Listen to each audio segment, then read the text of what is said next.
Halloween night always had an eerie charm in my hometown. The whole street would be alive with decorations, kids running around in costumes, and parents exchanging friendly waves on doorsteps. But every Halloween, one house remained silent and dark, the last house on Hollow Road. There was an old rumor that the house was haunted, though nobody seemed to remember why or when it started.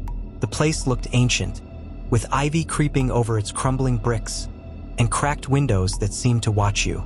But it was the strange, unsettling aura that kept everyone away, and for years, no one dared to trick or treat there. I was 17 that Halloween, and my friends and I, riding the thrill of cheap horror movies, dared each other to knock on the door. It was one of those dares you'd never expect anyone to actually follow through on. But something felt different that night, a kind of edgy, electric energy in the air. Maybe it was the excitement, or maybe just plain teenage stupidity, but I accepted the challenge. The closer I got to the house, the more I felt a strange sensation, like the world around me was somehow wrong.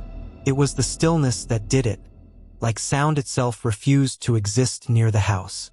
Even my footsteps felt muted on the cracked pavement leading up to the door. My friends watched from a distance, laughing and cheering, but their voices seemed faint, muffled somehow.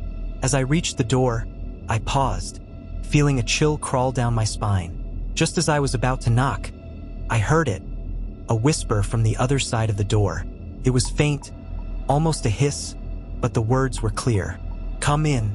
I jerked my hand back, heart pounding, but before I could turn to leave, the door creaked open on its own. The dim interior was barely visible, with shadows twisting into strange shapes across the floor.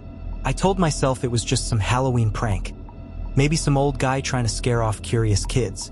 But curiosity had its hold on me, and I took a shaky step inside.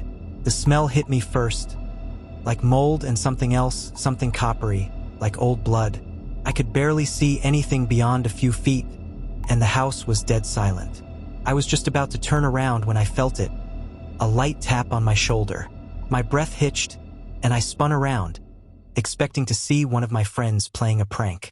But there was nothing there, just darkness. Then I saw it, a flicker of movement in the corner of the room, just at the edge of my vision.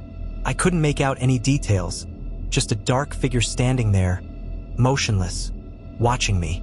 It felt like the air had thickened, pressing in on me from all sides, but something kept me rooted to the spot, unable to move or scream. The figure stepped forward, slowly, and I could make out its face, or what was left of it. It looked like an old Halloween mask, the face distorted and twisted, but it wasn't a mask. The skin was pale, almost translucent, stretched over hollow, empty eye sockets that stared right at me. The mouth twisted into a grin that felt somehow too wide, too eager. "Trick or treat," it whispered, the words sliding through the silence like a blade. I stumbled back, finally able to move, and sprinted out of the house without looking back. When I reached my friends, I was shaking, gasping for breath, but all I got from them were confused looks. "What house?" one of them asked, looking past me.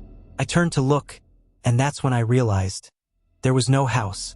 The lot at the end of Hollow Road was empty, nothing but a patch of overgrown grass and a rusty old fence. My friends swore up and down that there'd never been a house there. I still don't know what happened that night or what I really saw, but every Halloween, I drive by the last lot on Hollow Road, and sometimes out of the corner of my eye, I can still see a flicker of movement, just a figure standing there watching.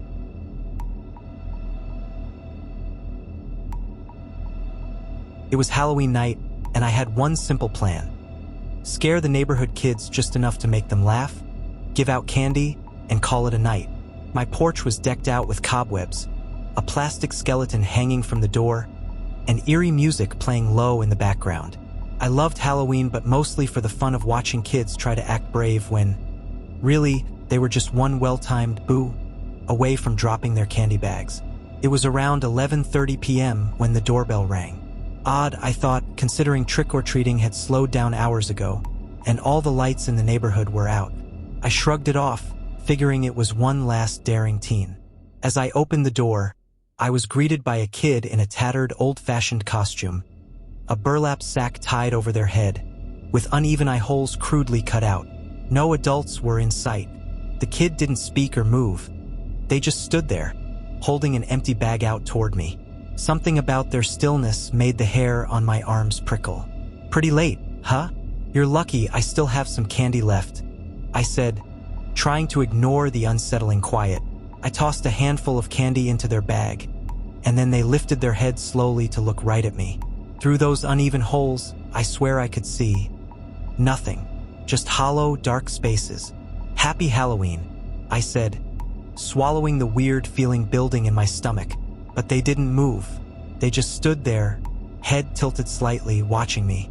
After a long, awkward pause, I began to close the door, but I felt a hand clamp onto the edge.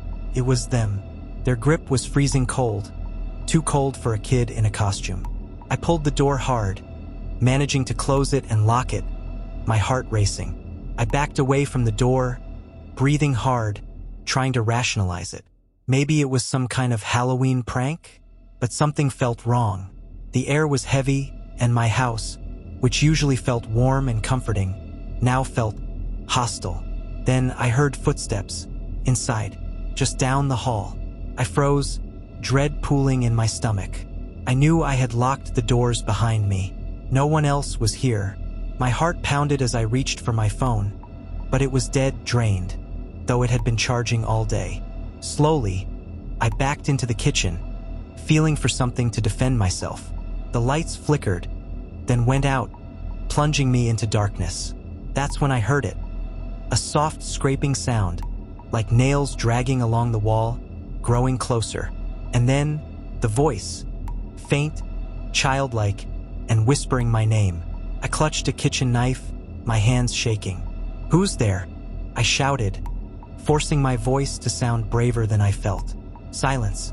I waited, breath held, until suddenly, the front door rattled violently as though someone, or something, was trying to get in. Desperate, I edged toward the back door, but as I opened it, a figure stood in the backyard.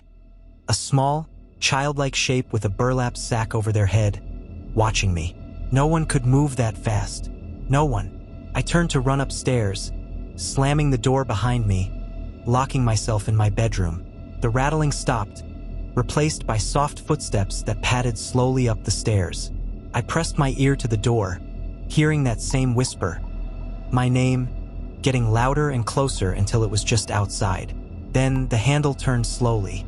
There was nowhere else to go, so I braced myself, ready to face whatever was on the other side. But when the door burst open, the hallway was empty. Silent. I stepped forward, heart pounding, but nothing. No one was there.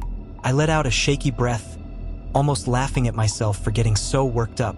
But just as I turned around, I caught a glimpse in the mirror by the door.